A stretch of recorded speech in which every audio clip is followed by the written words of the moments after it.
Hello students, management में हम लोग चैप्टर हमारा है ऑर्गेनाइजिंग।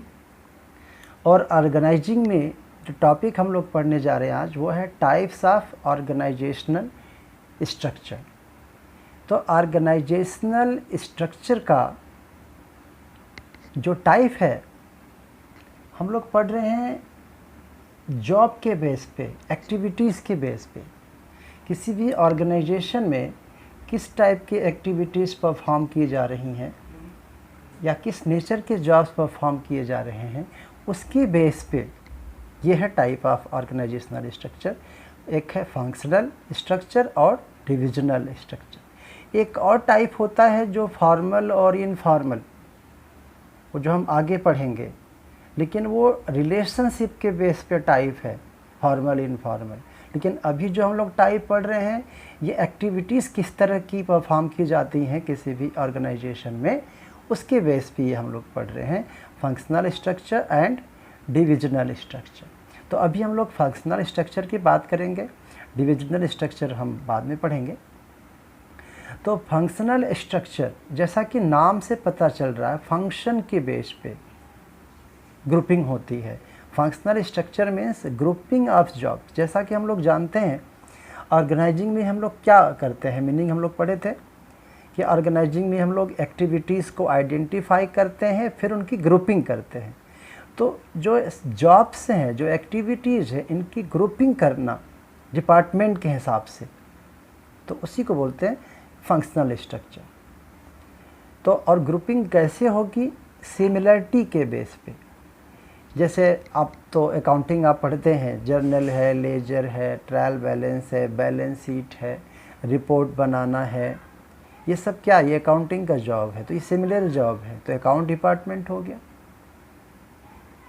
इसी तरह से जॉब, एक सिमिलर जॉब के बेस पे एक अलग अलग डिपार्टमेंट बन जाते हैं। तो फंक्शनल स्ट्रक्चर मीन्स क्या? Grouping of jobs of similar nature under one department. जैसे कि स्ट्रक्चर ये है, ये फंक्शनल स्ट्रक्चर हम आपको दिखा देते हैं यहाँ पे। ये ऑर्गेनाइजेशनल स्ट्रक्चर है, ये फंक्शनल स्ट्रक्चर है। ये जैसे मैनेजिंग डायरेक्टर है और पूरे ऑर्गेनाइजेशन के 4 डिपार्टमेंट्स बना दिए गए। और भी डिपार्टमेंट हो सकते हैं, जितनी बड़ी कंपनी होगी उतने अधिक डिपार्टमेंट होते हैं। तो कितने डिपार्टमेंट हो सकते हैं उस पर हम लोग बात नहीं कर रहे हैं। हम लोग बात कर रहे हैं ये जो ग्रुपिंग हुई है वो फंक्शन के बेस पे हुई है। प्रोडक्शन मैनेजर, तो प्रोडक्शन से रिलेटेड एक्टिविटीज़ जो हुई उनकी एक ग्रुपिंग हो गई, प्रोडक्शन डिपार्टमेंट हो गया, उसका head production manager. Material purchase करना कंपनी के लिए, तो उससे रिलेटेड एक्टिविटीज़ को हमने परचेज डिपार्टमेंट बना दिया, जिसका head purchase manager. Accounts and finance, arrangement of money और अकाउंटिंग फॉर मनी, ऑडिटिंग, इससे जितने रिलेटेड एक्टिविटीज़ है सबका ग्रुपिंग करके फाइनेंस डिपार्टमेंट बना दिया या फाइनेंस एंड अकाउंट डिपार्टमेंट बना दिया, जिनका हेड हो गया ये फाइनेंस मैनेजर। इसी तरह से गुड्स का सेल करना है, एडवर्टाइजिंग है, मार्केट रिसर्च है, और जो भी प्रोडक्ट से रिलेटेड है मार्केट का सर्वे करना, कस्टमर्स को कैसे सेटिस्फाई करना है, कस्टमर की नीड्स क्या हैं, गुड्स को सेल करना, ये सब जितने एक्टिविटीज़ हैं उसका एक डिपार्टमेंट बना दिया, मार्केटिंग डिपार्टमेंट, जिसका हेड है मार्केटिंग मैनेजर। तो ये फंक्शन के बेस पे ग्रुपिंग हुआ है, इसलिए ये फंक्शनल स्ट्रक्चर का ये एग्जाम्पल है। अब इसका हम पढ़ते हैं मेरिट्स। मेरिट्स क्या क्या हैं इसके? फंक्शनल स्ट्रक्चर के मेरिट्स हम लोग पढ़ते हैं। एडवांटेज कह सकते हैं या मेरिट्स कह सकते हैं। तो पहला जो मेरिट है या एडवांटेज है फंक्शनल स्ट्रक्चर का, वो है फंक्शनल स्पेशलाइजेशन। जब फंक्शन का एक अलग डिपार्टमेंट हो गया, जैसे प्रोडक्शन डिपार्टमेंट अलग हो गया, तो उस प्रोडक्शन डिपार्टमेंट में जितनी भी एक्टिविटीज़ है उसमें जो एक्टिविटीज़ को परफॉर्म करने के लिए एक एम्प्लॉय को दिया जाएगा वो काम, तो एम्प्लॉय उसी काम को बार बार करेगा। तो एक ही काम को बार बार करने से क्या होगा, जो एम्प्लॉय है वो स्पेशलिस्ट बन जाएगा और उसकी इफ़िशियंसी बढ़ जाएगी। ये बेनिफिट होगा इसका। सेकेंड, इफ़ेक्टिव कंट्रोल इफ़ेक्टिव होगा, क्योंकि देखो डिपार्टमेंट भले अलग अलग है लेकिन कंपनी तो एक ही है। तो इन सबको कंट्रोल करने के लिए इनका सुपीरियर यहाँ पर है मैनेजिंग डायरेक्टर सुपीरियर हुआ, और ये चारों उसके सबऑर्डिनेट हुए, लोअर पोस्ट वाले को सबऑर्डिनेट कहते हैं। तो अलग अलग डिपार्टमेंट हैं, तो मैनेजिंग डायरेक्टर इन चारों डिपार्टमेंट से रिपोर्ट लेगा, चारों डिपार्टमेंट को इंस्ट्रक्शन देगा, गाइडलाइंस देगा। तो इसको क्या होगा कि इनको कंट्रोल करना इजी होगा, इनको कोऑर्डिनेट करना आसान होगा। तो ये बेनिफिट है। इसके बाद जो बेनिफिट है, इम्प्रूव्स इफ़िशियंसी। अब जाहिर सी बात है कि जब एक ही काम को, एक ही फंक्शन को बार बार कोई करेगा, स्पेशलिस्ट बन जाएगा, तो ऑब्वियस सी बात है कि उसकी इफ़िशियंसी इंक्रीज हो जाएगी। इफ़िशियंसी मीन्स क्या? इफ़िशियंसी का मीनिंग ये होता है कि कम से कम कॉस्ट में ज़्यादा से ज़्यादा आउटपुट आए और क्वालिटी भी ख़राब नहीं होनी चाहिए। क्वालिटी भी अच्छी आए, कम कॉस्ट रहे, ज़्यादा आउटपुट आए, मीन्स वेस्टेज नहीं होगा, इफ़िशियंसी बढ़ जाएगी, तो फ़ायदे होंगे। नेक्स्ट जो इसका एडवांटेज है, अवॉइड्स डुप्लीकेशन, क्योंकि फंक्शन के अकॉर्डिंग डिवीज़न हो गया है, किसको क्या काम करना है ये एकदम क्लियर है, इसलिए डुप्लीकेशन का कोई चांस नहीं है। इसके बाद है ईज इन ट्रेनिंग। अगला एडवांटेज है ईज इन ट्रेनिंग। अब क्या है कि फंक्शन के हिसाब से वर्क डिवाइड हुआ है, तो एक पर्सन को एक लिमिटेड काम करना है, एक ही काम को बार बार करना है, तो उसको एक ही चीज़ की ट्रेनिंग देनी है, या लिमिटेड रेंज होगा उसका स्किल का, तो उसको ट्रेनिंग देना आसान होगा, हर चीज़ सिखाएं उसको।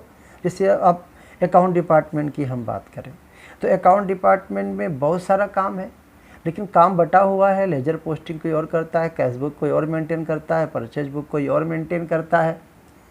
तो एक अब जो व्यक्ति कैश बुक मेंटेन करता है उसको केवल कैश बुक से रिलेटेड ट्रेनिंग देनी है, उसको इंस्ट्रक्शन देना है, गाइडलाइन देना, तो आसान हो जाएगा। अब चूँकि उसको केवल एक ही काम करना है, तो बाकी काम की ट्रेनिंग उसको नहीं देनी पड़ेगी, एक ही काम की ट्रेनिंग पड़ेगी, तो आसान होगा। प्रॉपर अटेंशन, अब क्योंकि फंक्शन के अकॉर्डिंग, एक्टिविटीज़ के अकॉर्डिंग ग्रुपिंग हुई है, तो अब हमें पता है कि हमको यही काम करना है, एक ही काम करना है, बार बार हमारा ध्यान इधर उधर नहीं जाएगा, तो हमारा पूरा ध्यान लगेगा उस काम पे लगेगा। तो ये इसका एडवांटेज हुआ। अब इसका कुछ डिमेरिट्स यानी डिसएडवांटेज भी है, इसको भी जान लेते हैं। उससे पहले ये सूटेबिलिटी थोड़ा हम लोग ध्यान नहीं दिए कि ये फंक्शनल स्ट्रक्चर किस टाइप के ऑर्गेनाइजेशन के लिए सूटेबल है, ये भी जानना ज़रूरी है। तो फंक्शनल स्ट्रक्चर जो है वो जो बहुत बड़े बड़े ऑर्गेनाइजेशंस हैं उनके लिए, जिनका साइज़ बहुत बड़ा है, यानी इतनी ज़्यादा एक्टिविटीज़, जैसे डाइवर्सिफाइड एक्टिविटीज़ हैं, बहुत ढेर तरह की एक्टिविटीज़ होती हैं उस कंपनी में, वहाँ पे या बहुत हाई डिग्री का स्पेशलाइजेशन चाहिए, तो ऐसी फॉर्म के लिए यह फंक्शनल स्ट्रक्चर। इसलिए आप देखेंगे जो बड़ी बड़ी कंपनी है, जैसे NCL है, नार्दल कोल फील्ड्स लिमिटेड, बहुत बड़ी कंपनी है, NTPC बहुत बड़ी कंपनी है, हिंडाल्को बहुत बड़ी कंपनी है, तो सब बहुत लार्ज साइज के हैं, तो इसलिए वहाँ पे आप देखेंगे तो फंक्शनल ऑर्गेनाइजेशन मिलेगा आपको, डिपार्टमेंट होंगे। बड़ा आसान है पहचानना फंक्शनल का, जो फंक्शन के हिसाब से बटा हो, production department, purchase department, finance department, marketing department, personal department या ह्यूमन रिसोर्स डिपार्टमेंट, तो फंक्शन के अकॉर्डिंग बटा हुआ है, तो इसलिए इसको फंक्शनल बोलते हैं। या बहुत तरह की एक्टिविटीज़ होती हैं वहाँ पे, जैसे NTPC, प्रोडक्ट तो एक ही है, इलेक्ट्रिसिटी जनरेट होना, लेकिन एक्टिविटी उसमें बहुत सारी होती हैं, तो उनमें डिपार्टमेंटल स्ट्रक्चर होगा। तो फंक्शनल और डिग्री स्पेशलाइजेशन, अब जो बहुत बड़ी कंपनी होती है तो उसमें कंपटीटर्स भी बहुत होते हैं। और जैसे पावर प्लांट है, एनटीपीसी है, तो उसमें स्पेशलाइजेशन चाहिए, क्योंकि वहाँ पे अगर रिस्क है, अगर आपको अच्छे से काम करने नहीं आता, स्पेशलिस्ट नहीं है, तो आपको काम करने ही नहीं चाहिए, काम गड़बड़ हो जाएगा, एक्सीडेंट का खतरा होता है पावर प्लांट में। तो हाई डिग्री का स्पेशलाइजेशन चाहिए, तो उनके लिए फंक्शनल स्ट्रक्चर सूटेबल है। फिर हमें यहाँ पे देखना है डिमेरिट्स या डिसएडवांटेजेस क्या हैं फंक्शनल स्ट्रक्चर के। तो पहला बताया फंक्शनल एम्पायर। फंक्शनल एम्पायर जैसे हम बताए थे कि ये डिपार्टमेंट है, जैसे प्रोडक्शन डिपार्टमेंट है, ये परचेज डिपार्टमेंट है। तो ये एक प्रोडक्शन मैनेजर जो क्या होता है, जो उसका हेड होता है, एक अपना एम्पायर समझ लेता है, हम इसके मालिक हो गए, इसको पावर है यहाँ तक पूरा हैंडल करने का। तो एक अपना एक डोमिनेशन बन जाता है, और वो सिर्फ अपने ही डिपार्टमेंट पे पूरा ध्यान देता है, पूरा ध्यान देता है अपने डिपार्टमेंट में, इसमें कोई बुरी बात नहीं है। लेकिन ये क्या करेगा कि अब डिपार्टमेंट भले एक है, लेकिन अल्टीमेटली तो पूरे जो ऑर्गेनाइजेशन है, जो फर्म है, कंपनी है, उसका ऑब्जेक्टिव हमें गोल अचीव करना है। तो ये एक प्रॉब्लम आती है कि केवल अपने डिपार्टमेंट को देखेगा, अपने डिपार्टमेंट, और बाकी डिपार्टमेंट को इम्पोर्टेंस ही नहीं देगा, तो अल्टीमेटली कंपनी का तो लॉस हो जाएगा। क्योंकि जब तक सारे डिपार्टमेंट एक दूसरे में कोऑर्डिनेट नहीं करेंगे, एक दूसरे से कोऑपरेट नहीं करेंगे, तब तक कंपनी अच्छे से चलेगी नहीं, ऑर्गेनाइजेशन का गोल अचीव हो नहीं पाएगा इफ़ेक्टिवली एंड एफिशिएंटली, जो कि पर्पज़ है मैनेजमेंट का। नेक्स्ट इसका लिमिटेशन है डिफ़िकल्टी इन कोऑर्डिनेशन। कोऑर्डिनेशन में कभी कभी दिक्कत आती है, क्योंकि जो इन्फॉर्मेशन है वो कई डिपार्टमेंट से होके जाएगा। अब ये डिपार्टमेंट इतने सारे और भी डिपार्टमेंट हो सकते हैं, तो इन्फॉर्मेशन इन डिपार्टमेंट्स में जाने के लिए प्रॉपर चैनल होता है। स्केलर चेन पढ़े थे प्रिंसिपल, आप जो प्रिंसिपल्स थे, तो कम्युनिकेशन यहाँ से वहाँ करने में कभी कभी क्या हो जाता है कि वो टाइम लग जाता है, और कुछ कम्युनिकेशन डिस्टॉर्ट भी हो जाता है, सही इन्फॉर्मेशन पहुँच नहीं पाती है, जिससे कि कोऑर्डिनेशन में प्रॉब्लम आ जाती है। नेक्स्ट इसका प्रॉब्लम है कन्फ्लिक्ट ऑफ इंटरेस्ट। अब हर डिपार्टमेंट अपने को अच्छा दिखाना चाहता है कि हमारा काम अच्छा है, तो उसमें क्या होता है कि एक डिपार्टमेंट का दूसरे डिपार्टमेंट से कन्फ्लिक्ट हो सकता है कभी कभी। जैसे एग्जांपल के लिए प्रोडक्शन मैनेजर है, मार्केटिंग मैनेजर है। मार्केटिंग मैनेजर क्या करता है, इसका काम क्या है, सेल वगैरह करना, मार्केट से रिलेटेड, ज़्यादा से ज़्यादा प्रोडक्ट सेल हो। तो लेकिन ये प्रोडक्ट सेल करेगा, तभी सेल कर पाएगा ये, जब प्रोडक्शन डिपार्टमेंट इसको रिक्वायरमेंट के अकॉर्डिंग इनको प्रोडक्ट सप्लाई कर दे, प्रोडक्शन करके देगा, तभी तो सेल करेंगे ये। तो अगर production manager, production department production जो चाहिए इसको ऑर्डर आने पर सप्लाई नहीं कर पाता, तो फिर वो कन्फ्लिक्ट होगा। या ऐसा भी हो सकता है कि मार्केटिंग मैनेजर को मार्केट का सर्वे होता है, कस्टमर की नॉलेज होता है कि कस्टमर क्या चाहते हैं, तो वो वाली क्वालिटी अगर नहीं मिली तो प्रोडक्शन मैनेजर से इसका कन्फ्लिक्ट होगा। क्यों? क्योंकि अगर सेल डाउन होगा तो मार्केटिंग मैनेजर रिस्पॉन्सिबल होगा इसके लिए, तो अगर सेल कम हुआ तो ये इसको दोष देगा, इससे झगड़ा करेगा कि नहीं भाई देखो, आप हम बोले थे ऐसे नहीं, ये आप चेंज करो, प्रोडक्शन में वेराइटी में थोड़ा चेंज करो, थोड़ा कलर चेंज करो, या और वेराइटी आप कलर दो, आपने नहीं किया, हमारा सेल डाउन हो गया। तो ये आपस में कन्फ्लिक्ट हो सकता है। या फाइनेंस मैनेजर से कन्फ्लिक्ट हो सकता है परचेज मैनेजर से, क्योंकि फाइनेंस मैनेजर पैसे देगा, पैसे अरेंज करेगा, तभी तो गुड्स मटेरियल परचेज होगा। तो इस तरह का कन्फ्लिक्ट के चांसेज होते हैं इस तरह के ऑर्गेनाइजेशन में। नेक्स्ट जो है इनफ्लेक्सिबिलिटी, इसका डेमेरिट है फंक्शनल का, कभी कभी फ्लेक्सिबिलिटी नहीं हो पाती। क्यों?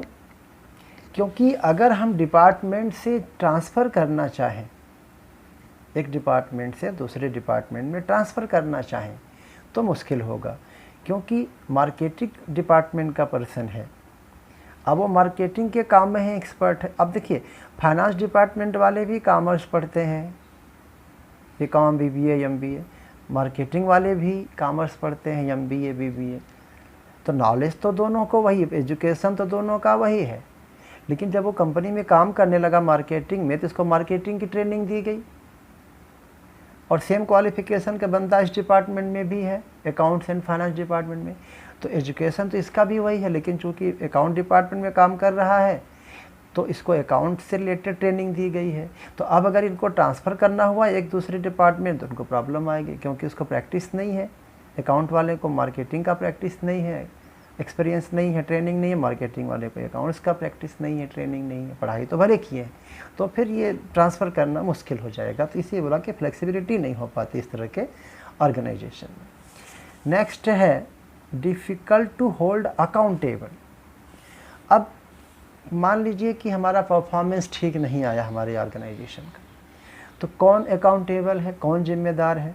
अब मैनेजिंग डायरेक्टर पूछेगा भाई कंपनी का प्रॉफिट कम क्यों आया, तो अकाउंट डिपार्टमेंट क्या करेगा? वो तो बता देगा भाई इतना सेल हुआ।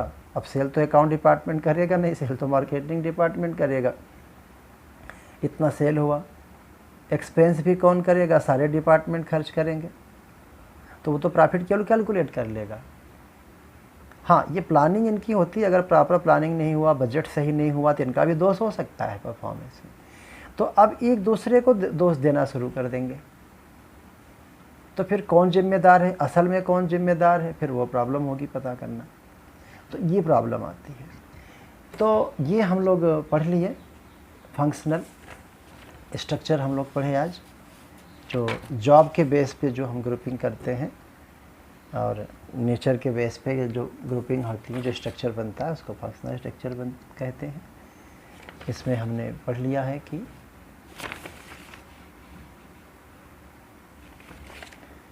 क्या क्या इसका मीनिंग पढ़ लिया, इसका किस तरह के ऑर्गेनाइजेशन के लिए सूटेबल है वो हमने पढ़ लिया, इनके मेरिट्स क्या हैं और डीमेरिट्स क्या हैं, इसका हमने डायग्राम भी देख लिया कि एक कंपनी के कई सारे डिपार्टमेंट बन जाते हैं उनके nature of job, similarity of jobs के बेस पे। तो इसका है, और जो अगला है डिविजनल स्ट्रक्चर, इसके बारे में हम आगे पढ़ेंगे। चैनल को आप सब्सक्राइब कर दीजिएगा, जिससे जैसे ही वीडियो अपलोड करें नेक्स्ट वाला आपको नोटिफिकेशन मिल जाए।